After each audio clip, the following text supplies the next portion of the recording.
January meeting of the Radnor Township Board of Health. If we'll all rise and join me in pledging allegiance to the flag. I pledge allegiance to the flag of the United States of America and to the republic for which it stands, one nation, under God, indivisible, with liberty and justice for all.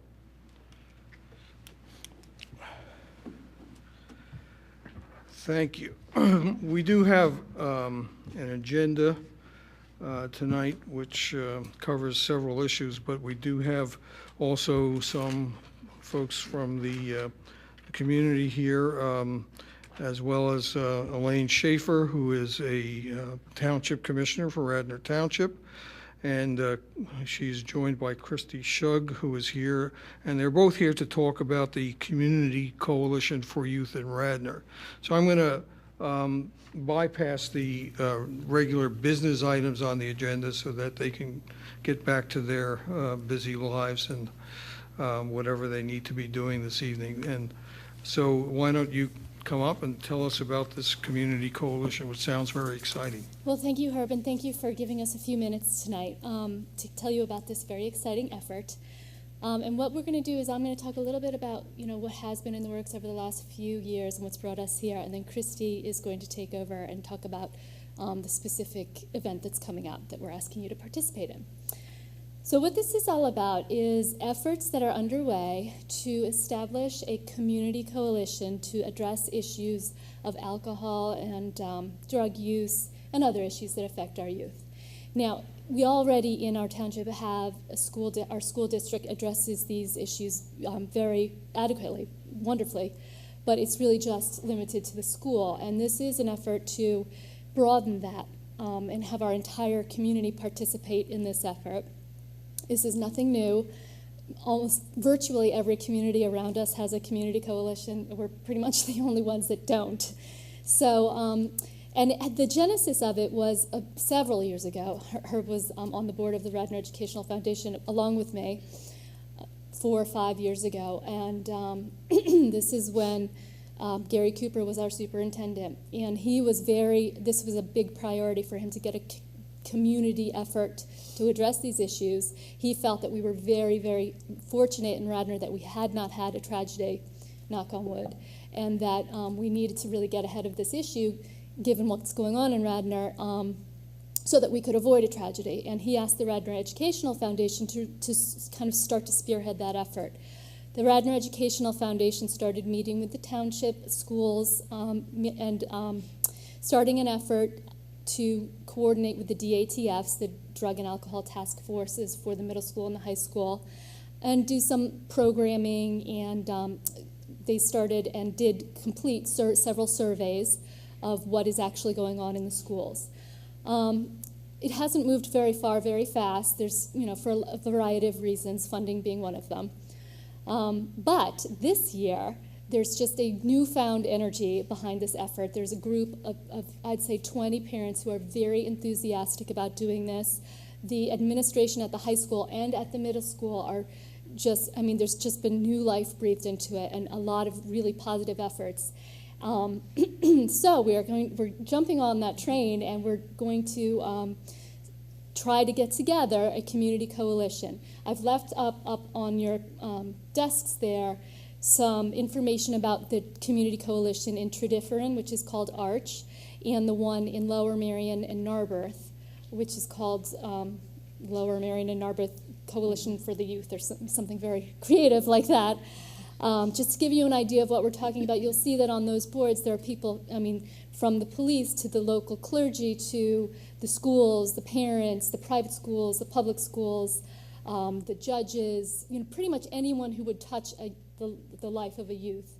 They work together in addressing these issues, and that's what we have in mind. Now I'm going to turn it over to Christy because we are actually tonight making a formal invitation to you as a board to participate in this effort in general and to specifically co-sponsor with us and with Radnor Educational Foundation and a few other groups an initial meeting. So Christy's going to talk a little bit about that. Thank you. This meeting is going to be on, I believe it's a Wednesday, Tuesday? I'm Monday. sorry. I think it's a Monday. Oh, okay. Well, I'm right on it. April 19th. We're we're pulling together our thoughts and our ideas for how to approach how exactly to run the meeting, but we're hoping to get as much community participation as possible. We want to get a few fundamentals of where we're headed before then, but it's going to be great, I think, to open it up to the community, to open it up to parents, businesses, whomever we could possibly get that, as Elaine said, plays a role or has a part. And, as we look around, I think, this thing gets bigger and bigger in my head, but, just when I'm driving through Wayne and I'm seeing the kids out on the streets and thinking, okay, I know these shop owners have something to share. I know they see things that we as parents don't. They have concerns. And I think what got us going, this 20 or some odd people that parents, is just, a few instances. We had a pretty, we did have our first tragedy in Radnor, actually a couple last year. I think that opened a lot of eyes. It forces you to think about issues that our kids are faced with. And what I'm finding with now having a child in high school, and I have 2 younger ones, is that there are issues that we're also faced with. When you have information, when you have, things that your child has shared, when you know things are in play that are going to be harmful for children, if it's parties, if it's certain other things, what do you then do with that information? How do we as a community respond to that information? And right now, it feels a lot like we don't do a whole lot. What we're hearing a lot from parents is, I don't want to lose the trust of my child.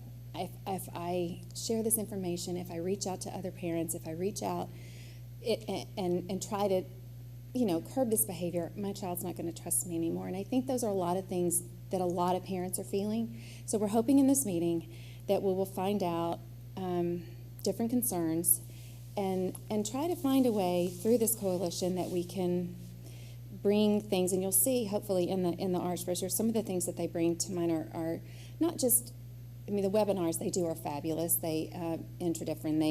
They have these are seminars that you can go on and watch online. They give you a code.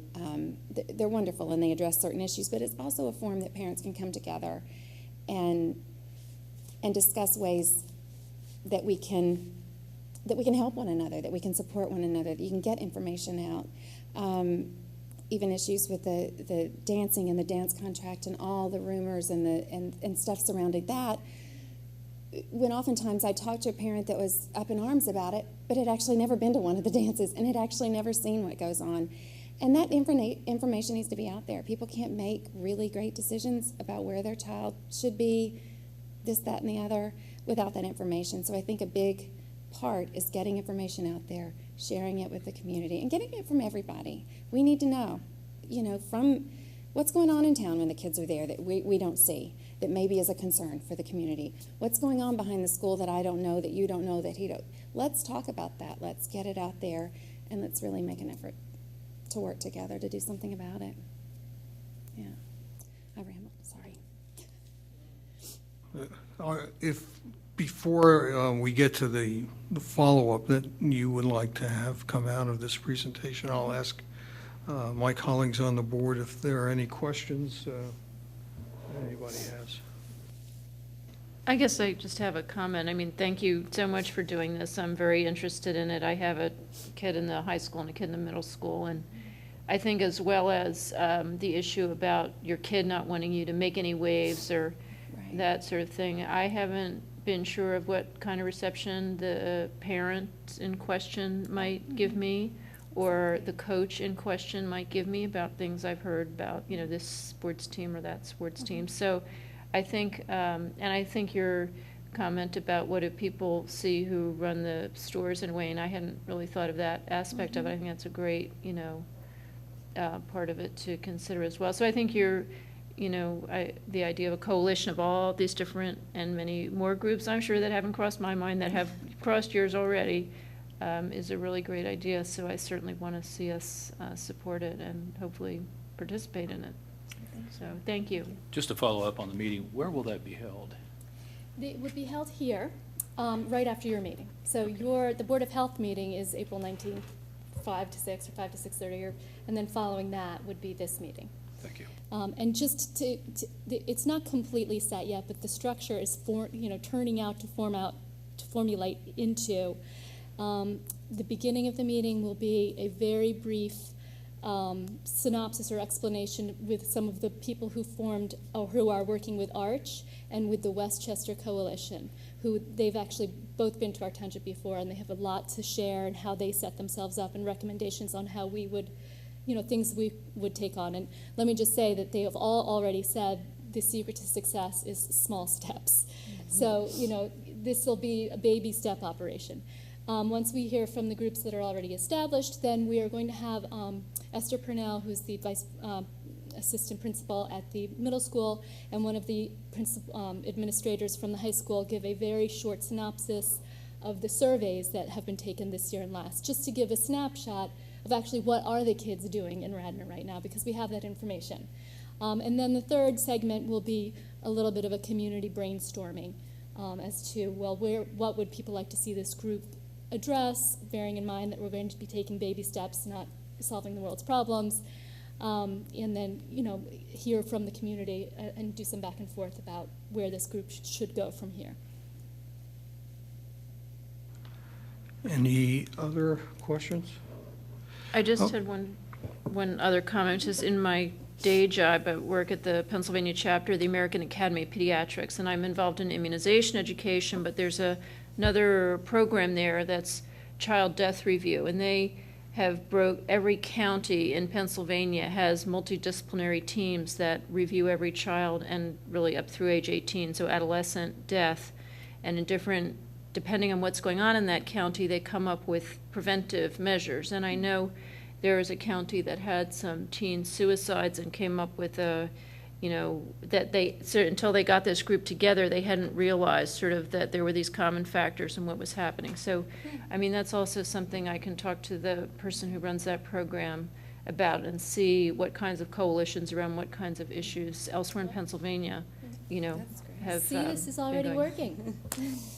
Well, and I do have, in addition to that, what we found out from the Arch Branch is there's so much information out there to get your hands on if you just do it. And one of my thoughts that I would hope to see is, even when we could gather this group once a month or whatever we decide to do, to have this information for parents and say, did you know that there's a fine for every underage child in your house that's caught drinking?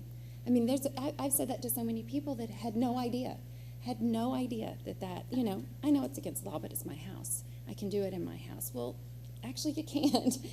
It's against the law for an underage person to drink. And just getting information out there that parents, that's a big chunk that we all think that most people would know, but there's a lot that we don't. There's a lot that parents don't know, and there's a lot that I think parents want to know.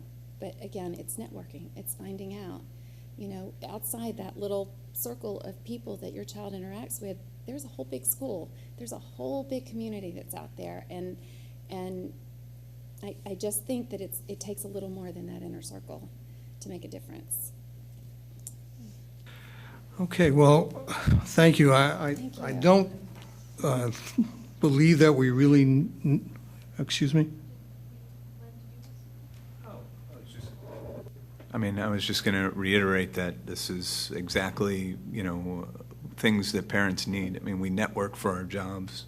We go to conferences. We do, different things to communicate with our colleagues, and I don't think this should really be any different, and I think our community should have something like this. Thanks. And just to cap all of that, there is, of course, a natural linkage between the Board of Health's interest in public health and the work that this community coalition is embarking on. And as I was starting to say, I don't feel the need, unless someone wants to put this to a vote, because I believe we have a pretty firm consensus that the board will work with you and co-sponsor the initial event in April. And it only needs for us to, I think the other outcome that you're interested in is to have one person from the Board of Health be our point person and your contact person, so that we can more efficiently funnel information back and forth. And I will ask for a volunteer. I may not get that tonight, but, Sure. and I will get back to you well before the end of this month. Thank you. Okay, well, thank you for your so time. much.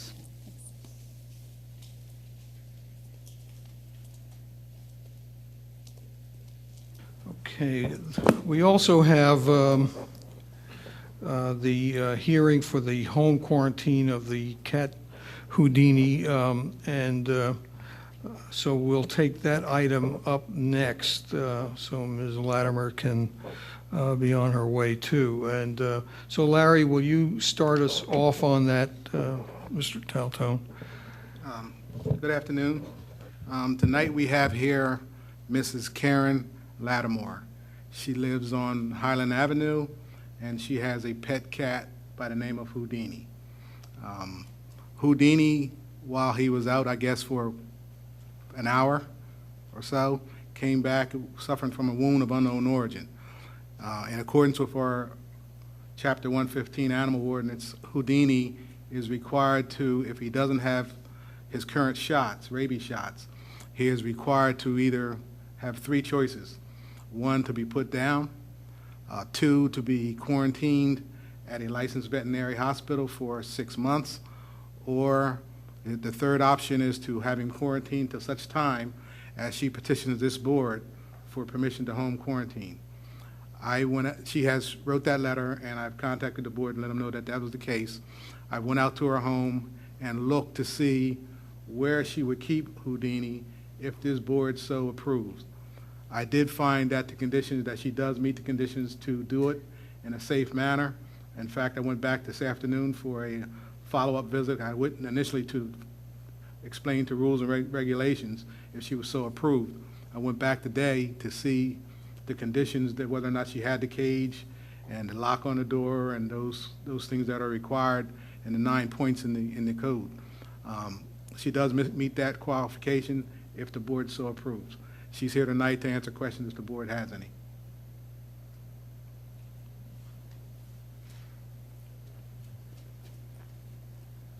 You're Mrs. Lattimore? I am. Is it? Oh, Lattimore, okay. yes. I mispronounced it before Lattimore. My apologies. Do any members of the board have any questions for Ms. Lattimore? Is there anything you want to add to what Mr. Taltone has Only that we indicated? really appreciate the opportunity to bring our cat home. He is a very beloved member of our family, and we miss him terribly, so we're very anxious to have him back with us. Larry, how soon does that occur after we vote? It can happen as soon as the next day. What has to happen is I go out and I post this sign on the door where Houdini is staying, that locked door. We put a collar on Houdini. I've seen the collar that says, under quarantine, if caught, contact Radnor Police Department. I put a notice in the paper. That doesn't have to happen immediately, but it will happen tomorrow. I put a notice in the paper at her cost, letting the public know that there's a cat on that street that's under quarantine. There's a list of 9 stipulations that she has agreed to comply with.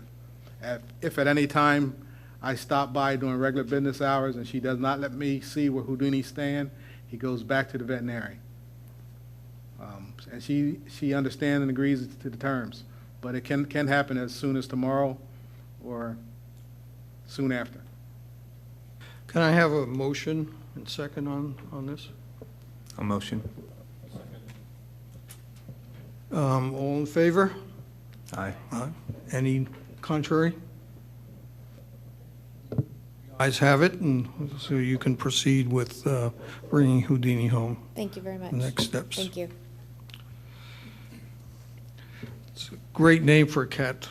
He got out of all 3 carriers. I tried to get him home, and the first day I brought him home, so. Okay.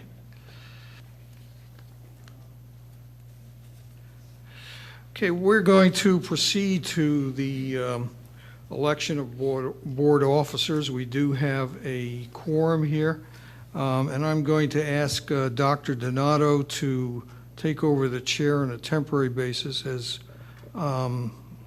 It's not a secret. I am a candidate for president, and Dr. Donato, if you would take us through the nominating process first for president, and then I'll take it from there, assuming I'm elected, but, and then vice president.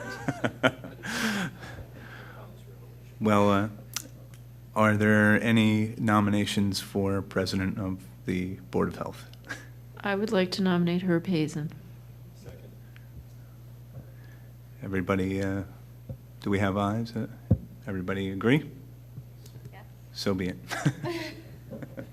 Okay, and my very brief speech will be, I really appreciate the confidence that the board is showing in me. I think that we have some very interesting times, and it's going to be a very interesting time for me to serve as your president, and I look forward to, as we've always had, the fullest cooperation.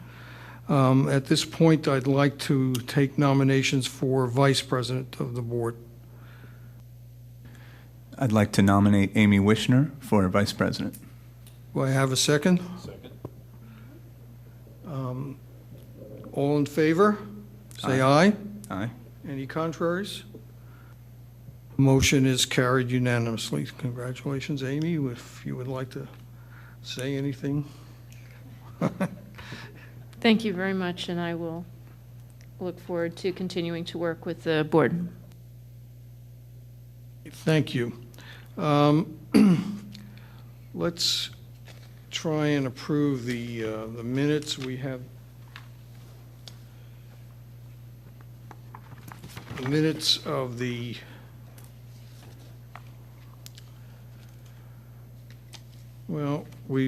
I don't know whether, I'm not enough of a parliamentarian to know whether we need to approve the minutes of the January 19th meeting, since we did not take any votes at that meeting.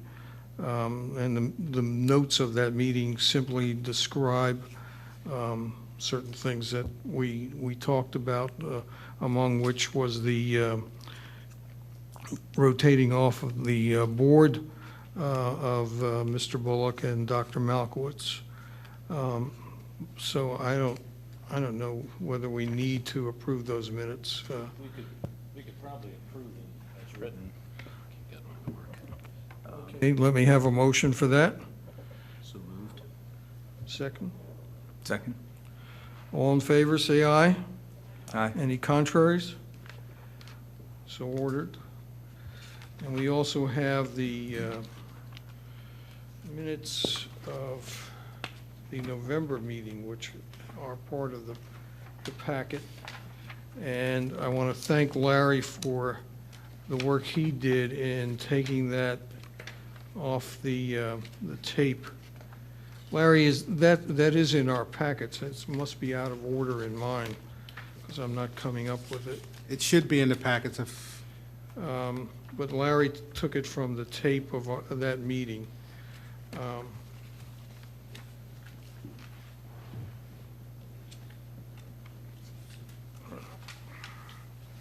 Has anybody else found it yet?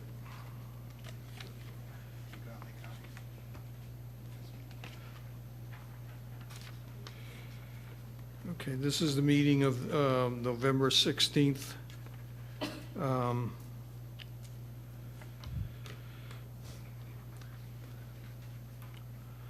Well, if not everybody has that, we'll defer that to our next meeting. okay. And perhaps by that time, I'm fairly certain, Larry, that Mr. Bullock took notes at that meeting. Yeah, And if we can get in touch with him and see if he'll email those to you. yeah, he said he was going to check his notes and get back to me, yeah. Guess he Okay, got a so little busy. let's wait on that, because Okay. it might contain items that you weren't able to pick up from the tape. This time, I'd like to ask Mr. Taltone to give us his announcements and the health officer's report. I don't have any official announcements. I will go right into my report, though, with your approval. During the month of January, we was showing a little bit of variation as far as my activities, where I wasn't doing rental housing prior to this. I'm doing rental housing now, and I'm picked up about 11 of them there. We have 11 food facilities, some bathing places. This is the time of the year where we renew our food licenses. And what happens with those is I have to review each one of them for seating, parking, other things. For some reason, we had about 30 of them that were kind of lax, and I had to kind of chase them down this year. Under food facilities, we do have a few new ones in the township. I just want to kind of give them a little bit of a push. Mixes Bar and Restaurant, which is where the former Maya restaurant used to be on 789 East Lancaster Avenue in the rear. On the bottom, there is a sort of a little bistro down there. It's really nice atmosphere. I think you might want to give it a try. Also, we just had one just opened today. I opened up called Pieces of Passion Desserts. It's a European desserts where the desserts aren't as sweet. It's really nice. It's being run by two Brazilian young ladies, and it's called Pieces of Passion Desserts. Also, Silver Spoons Cafe, formerly of 205 West Lancaster, has relocated to 503 East Lancaster in the Spread Eagle Village there. Under informational items, in your package you should find your new National Association Local Boards of Health cards. There's some information on thermal imaging. It was forwarded to me by the EAC committee. Good information there. I wanted to put in a copy of the Township Chapter 115 Animal Ordinances because there was a lot of communication that came across my desk regarding the quarantine and then cats in general, as far as feral cats in the township, that type of thing. So I wanted to make sure that the board was armed with that information as they went into their deliberations and discussions. And also I only had one health alert, was one on prevention of pertussis in infants. I also routinely send you information that I get from DEP, CDC, and USDA. And I was just wondering whether or not that information was helpful to you. I get so much of it, and I try to single out things that I think that you would be, that you're thinking of or that you would be interested in. But I get like 80, 100 of them a day. And certainly I can't forward them all to you. You'd be a little upset with me.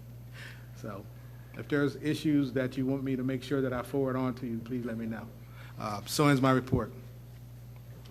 And thank you for that. And I for one, appreciate the material you have been sending us. And I think at least one of your guides ought to be the kinds of issues that we discuss here. And picking up on the presentation we had on the Community Coalition, I would say that any information that you're getting with regard to drug and alcohol abuse prevention and activities like that, that can start to come into our pipelines as well. Are there any questions for Yeah. Mr. Taltone? Where is Pieces of Passion located? If you remember where, it's on the corner of West Avenue and North Wayne. Right as you're going under the underpass, there used to be a bakery there called La Dolce, which I was very sad that they left. But this one has that same zeal to it. I think that you're going to be very happy with it. Thank you. I agree with Herb that I think you do a good job of figuring out which among the many things you get are relevant to us, so I'm happy with that. I just wanted to mention that the thermal imaging information that you sent, I sent that on to Banny Ackerman, who's one of the co-teachers for the watershed program at the middle school, because it seemed absolutely right up their alley, and she was very appreciative of that, so Great. thank you. Thank you. Okay, I want to move on to old business. One item has to do with Radnor Health Matters. Originally, we were supposed to do our taping last Wednesday, February 10th, for the second in our occasional series of programs. This one is going to be on human papillomavirus and the vaccines that are available. But due to the weather, this building was effectively closed, so we couldn't even come over here had we been able to get out of our houses to do that. The taping has been rescheduled for tomorrow morning, and besides myself from this board, Amy Leader, who has done some work in that area at Thomas Jefferson University, will be joining me on that program, as will Dr. Robert G. Sherrar, formerly of the Philadelphia Health Department, and formerly with Merck, and where he had something to do with the development of the vaccine. So we're again going to do the taping, and folks can look on the Township channel, either channel 10 or 30, depending on your cable provider, to get a schedule after tomorrow of when that will be aired. As I reported at our last meeting, the preparedness guide, the emergency preparedness guide, for the printing for which we requested funding from a foundation, the foundation did not approve our grant request. And after the meeting, I had some conversation with Amy Leader, who had some ideas with regard to that, and I'd like to ask Amy to bring us up to date as to ideas for alternative ways of bringing that to the citizens of Radnor, and I'd like to ask Amy to bring us up to date on that. Is this on? Yeah, I had asked Herb about that because fortunately or unfortunately, I do a lot of funding proposals and requests, and I thought if his hadn't gone through, I might have another source or an idea of where to send it. And I also do a lot of health communication posting and getting information out to the public. And so I turned to the source of that guide, which was the Delaware County Emergency Preparedness Group. And I sent them an email last week, and I actually heard back from them today, and I asked them, was it still in print? Did they have it available electronically? Could we post it on our website? And were they going to update it? It's not in print anymore. It is available electronically. They'd be happy to let us post it on the Radnor Township website if we'd like, and they're thinking about updating it later this year. So if we are more concerned about just sort of getting the information out to people in a manner, posting it on a website is a good first step to get it out there, and then we can look at other sources of funding for mailings and things like that. And they're willing to share it with us electronically if we want to do that. Well, my own view, as you know, is that we ought to go ahead with that, and I'm not certain I know if anything really critical is out of date. I know Dr. Ballard indicated to me via email that he thought some sections, but he wasn't specific, were out of date. But we can always, if we put it up there electronically, we can always update it when Delaware County updates it. And even unless there is something really bizarre about the current edition of that, it should be very, very helpful to us.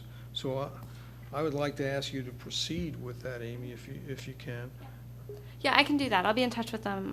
I'll be in touch with them tomorrow. I'll get us an electronic copy of it. I read through it as well. I didn't find anything grossly out of date that I could see off the top of my head. So I'm not sure. But then, Larry, what would I do with this electronic copy to get it onto the boards? Or some part of the Radnor Township website. It doesn't even have to go on the Board of Health page, wherever you think residents I'll would see talk it. with Melissa Kahn, she's our IT supervisor, and find out how we work it in our program. Okay. I can do that. Okay. So I'll keep you posted on getting it and what we should do with it next. And we'll decide.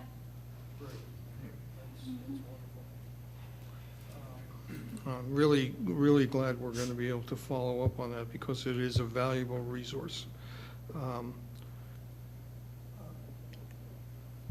Are there any other old business items? Well, I just wanted to say something about the HPV, knowing that you're going to be doing that interview tomorrow, the taping, right?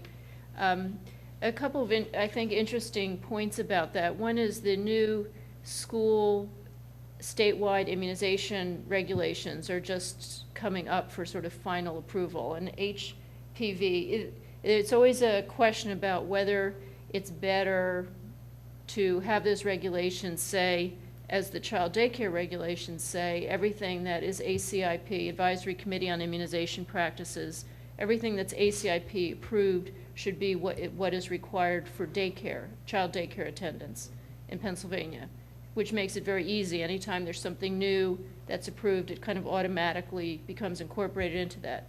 Now, the school regulations for, anybody older than child daycare age, don't read like that. They read specific antigen by antigen. And so the new ones that will most likely be approved do not include HPV or influenza. And one of the interesting things about the sort of pros and cons of the approaches to that for school-age kids are human papillomavirus would not normally be transmitted in a school setting because it's a sexually transmitted disease. So whereas everything else that is in the school regulations is respiratory, transmitted respiratory or surface or something that is normally transmissible in the school setting. So on the one hand, you have kind of, do we want what is best practice and sort of best public health, or do we see what school regulations should be as something that would normally be transmissible in the school setting? And so what the State Health Department has done in this instance is to go with the thing about what is transmissible in the school setting and, to kind of stick with that. So I just think it's an interesting topic. I'd be interested to hear what Dr. Sharrar, who's had experience both in, the public health setting and in the pharmaceutical setting, what his kind of opinion about that is. And we're also just at a particular time period with HPV immunization, which it's a 6-month time period, 3 doses given over a 6-month time period. And the current recommendation, ACIP recommendation for males, is a permissive recommendation. It says may be given rather than a stronger is recommended. And for only one of the 2 currently available HPV vaccines. So if you have a male child who's starting college next year, now would be the time to start those, and in order for them to be completed by, let's say, August. And with that, there are kind of 2 things. One is, of course, as a parent, do you think this is something, that you want your child to get? And is, because it's a permissive recommendation, is your insurance company covering it? And then because it's a permissive recommendation, is your practice where your kid goes, have they sort of gotten it together as a practice to say, yes, we will immunize males, we've figured out which insurers are covering it, or in the case where insurers don't cover it, the parent agrees to pay out of pocket, or however they want to handle that. But, so I think those are these kind of practical factors that are coming into play right now that I think, might be worth thinking about in terms of the taping. Thank you. And knowing Dr. Sharrar, as we both do, I think we can predict how he'd come out on whether he's very pro-vaccine, obviously. But thank you. Any other comments on that area before we move on to new business or any other old business items? I just wanted to say one thing about the rabies. I mean, people may be, may be aware of the outbreak of rabies in New York City's Central Park among raccoons. It's gotten fairly wide, coverage. And in the press coverage I've seen of it, I rarely see, in fact, the things I've seen have not mentioned the importance of making sure your pet is vaccinated. And also if you or someone who's bitten or scratched by a wild animal, or who wakes up, or if you wake up in a room with a bat, even if you're not aware of being bitten or scratched by the bat, that's the indication to seek immediate medical attention. So when we're talking about Houdini, I know we're going to get to talking about this issue, but I think it's relevant. Thank you for that. And while you were speaking, I just realized one other item of old business that I ought to mention before we move on to new businesses. As we talked about at our last meeting, we do currently have 2 vacancies on the board, and we are trying to recruit persons to fill those vacancies. And the process, and Larry, correct me if I'm wrong, is for any interested person to write to the interim township manager, expressing their interest and closing a resume with that letter of interest. And That's exactly correct. Thank you. And presumably the township, the interim township manager will carry that to the township commissioners That's correct. for action. And it's actually the township commissioners that appoint the members of the Board of Health. That's correct. Okay, thank you. So anyone who is interested in doing that, please follow up, and look forward to seeing you here. One of the other items of new business that I'd like to bring up at this time, after the last meeting that we had, I was talking with, again, with Amy Leader and John Fisher, and we had some discussion about the possibility of engaging a student intern to work with the Board of Health. Over a period of time, there's been some mention of possibly having one for the fall semester and one for the spring semester, or carrying through during the summer, even though we don't actually meet during the summer normally. I contacted some folks from the Radnor High School, because I know that there is a requirement for students at that school to do community service, and this certainly comes within that purview, and we were referred to the appropriate people, and Amy Leader did take it from there and developed, among other things, a job description, which is something that the high school wants to have from us, and that was sent out to the members of the board via email. Is that right? Mm-hmm. Yeah. Okay. So I, initially when we were talking after that last meeting, we were just looking for someone to help us take the notes. And then we realized that a student might be interested, someone who's interested in public health or nursing or going to medical school might want to know more about what local public health work is about and what the topics are and what the interest is. And I remember I had done something similar when I was in high school, and I thought this could be a way for us to solve multiple problems of giving someone opportunities and experience and getting some things done that we need as well. And so when I talked to the guidance counselor that Herb had recommended, he said, oh yes, we always have these students who are interested in the health field and would love to do this kind of thing. So I put together this little description. She thought it would be best if it were probably a high school junior. That's kind of that critical time when they're trying to fill their college applications. The seniors are sort of already out on their way out. The freshmen are still kind of new. She thought it would be best to try and do one per school semester to give 2 students a chance, because she thinks that there will be a lot of interest for it. And so I said that I would be in touch with her once we agreed to that little blurb of a description.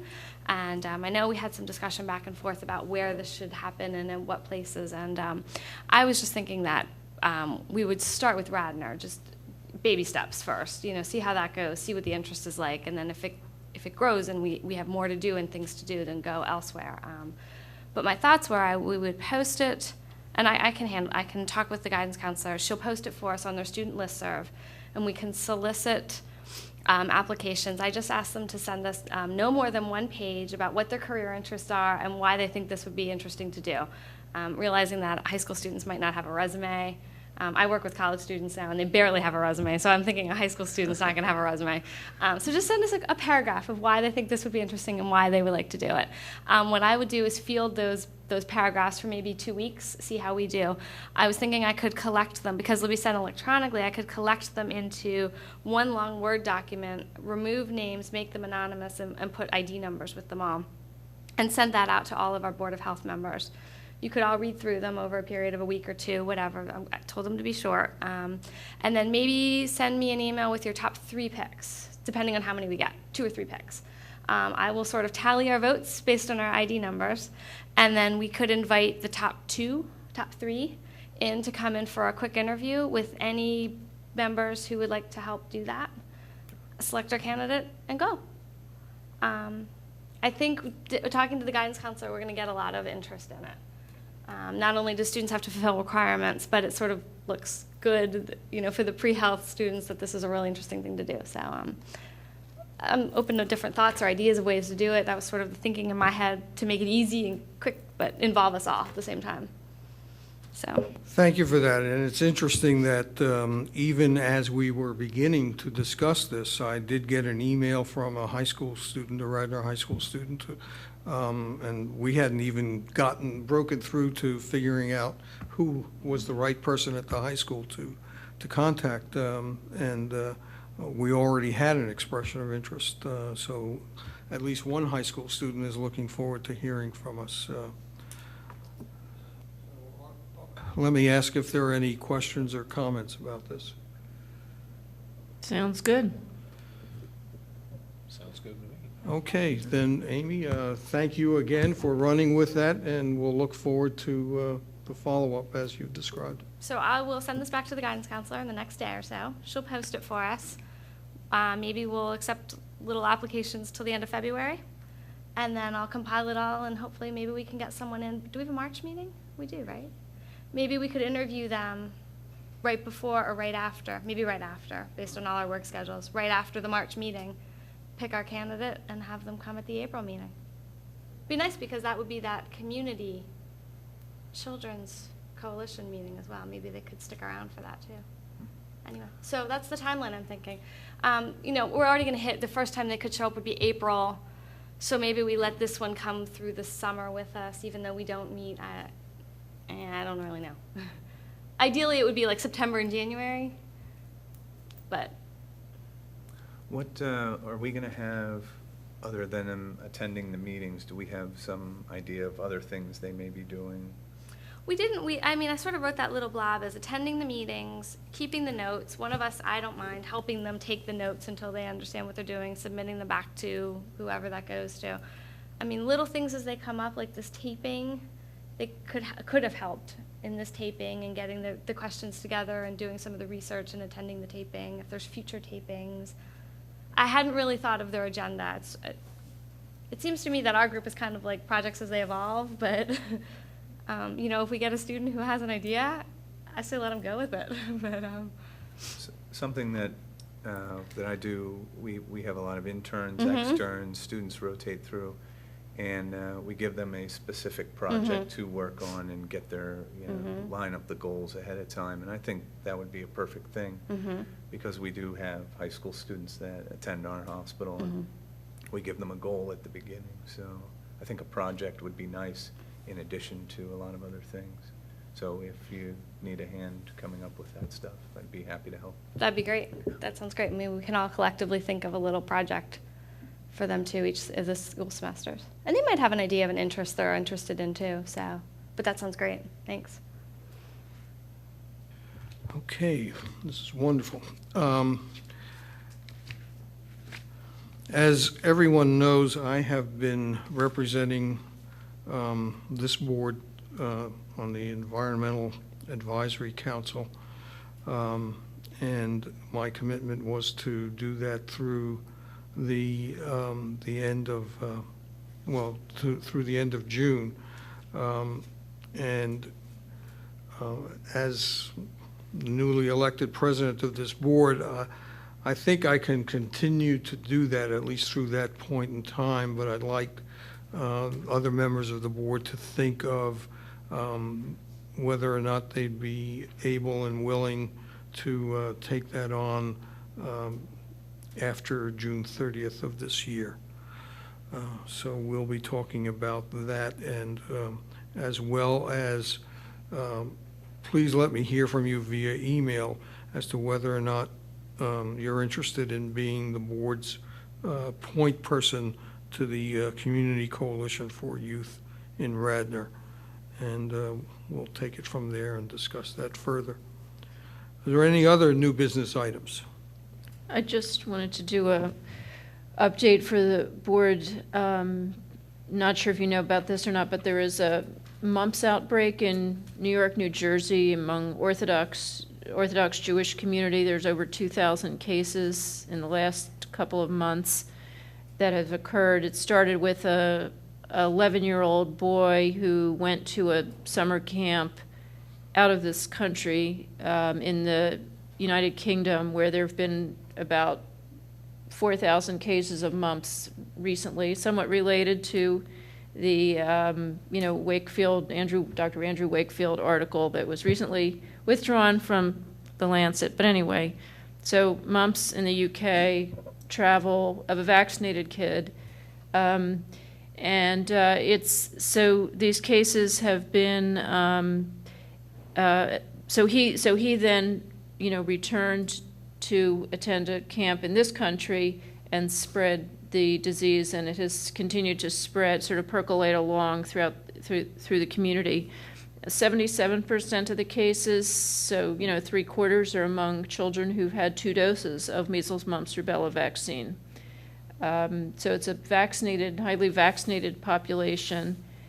I mean, one of the things when you have a highly vaccinated population is that the cases that occur are among people who are immunized, because that's sort of all there is. And as we know, no vaccine is 100% effective.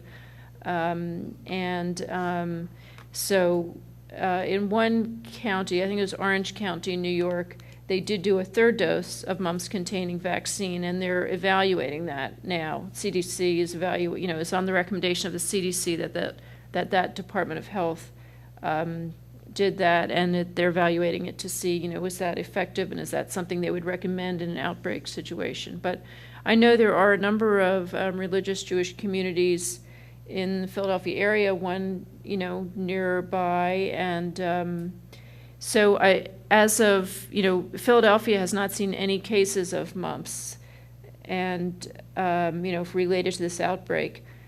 So, I think it remains to be seen whether we start to see those cases, or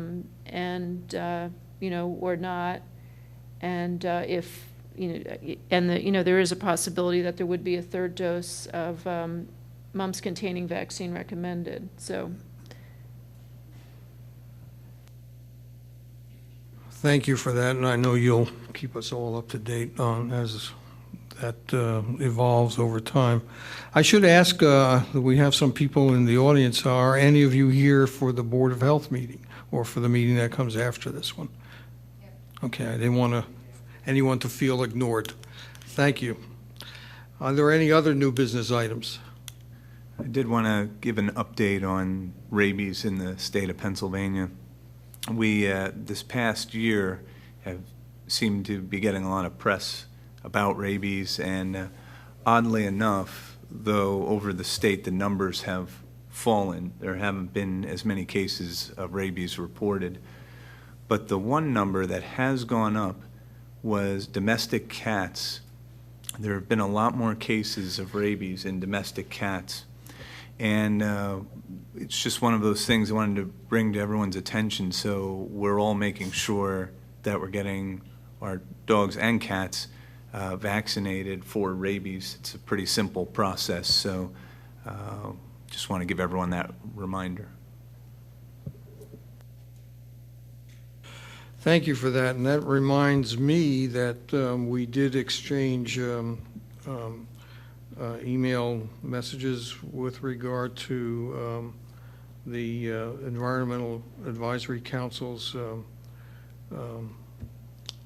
presentations that they had before them with regard to expanding our township's leash law to cats. And I don't know if we might profitably discuss that more fully at our next meeting, but Dr. Donato, let me ask you if you've had any comments on that. As far as the leash law for cats, we've had a number of discussions about it in the past, and it seems that there's a number of different concerns for having cats go outside that are pets, and the big one is transmission of disease. You also have killing different wildlife, and of course the rabies concern. There's a number of different concerns. It became an issue of being able to enforce this ordinance if we put one forth. And I think that is where the challenge is going to lie, is what do we do with something that is that challenging to enforce? Because I'm not sure that the personnel is available to do that. It is fairly obvious that it's not a very healthy thing for our residents, our environment, to have cats wandering about, and but it's something that people have done for a long time, so it makes it very challenging to enforce it. I think that's where the problems come in with this. I don't think it's a question of whether it's a good idea or a bad idea. I think it's just difficult.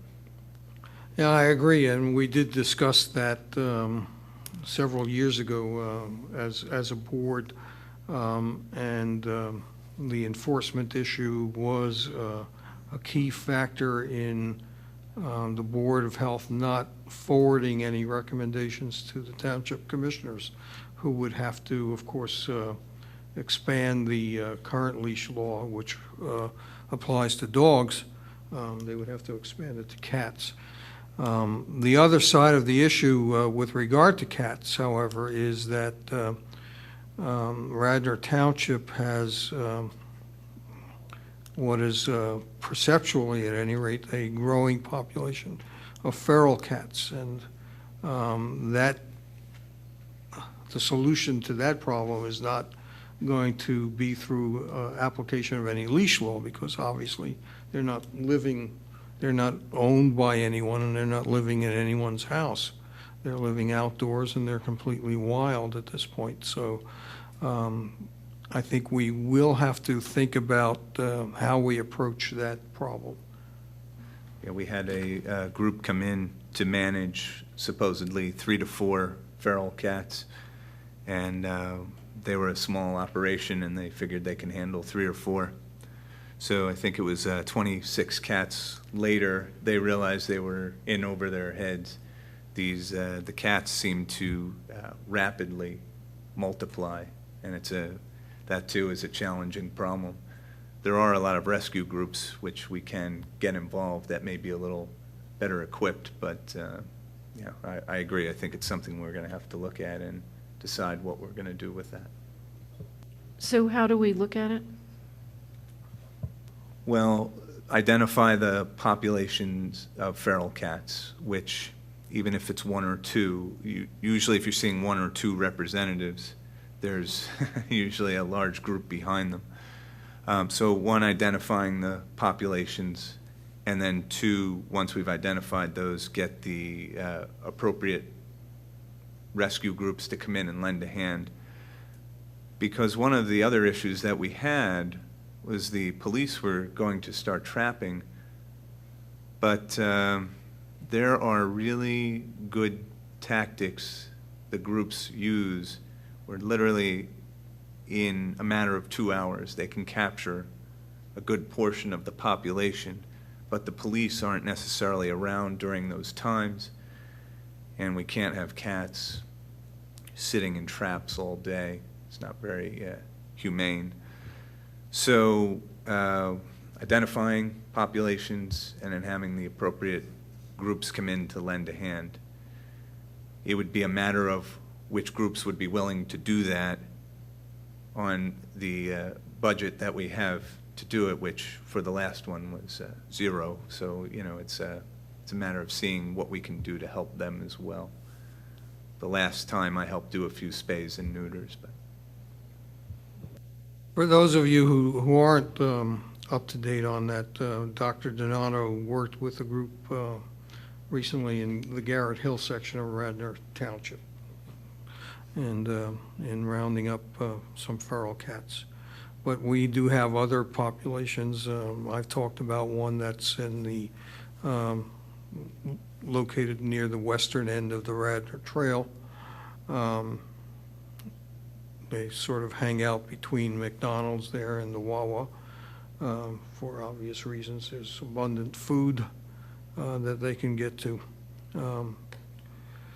But I think if members want to do some thinking about that and do some research, and we can come back and discuss this more fully at our next meeting. I think there is another meeting that is waiting to take over this room.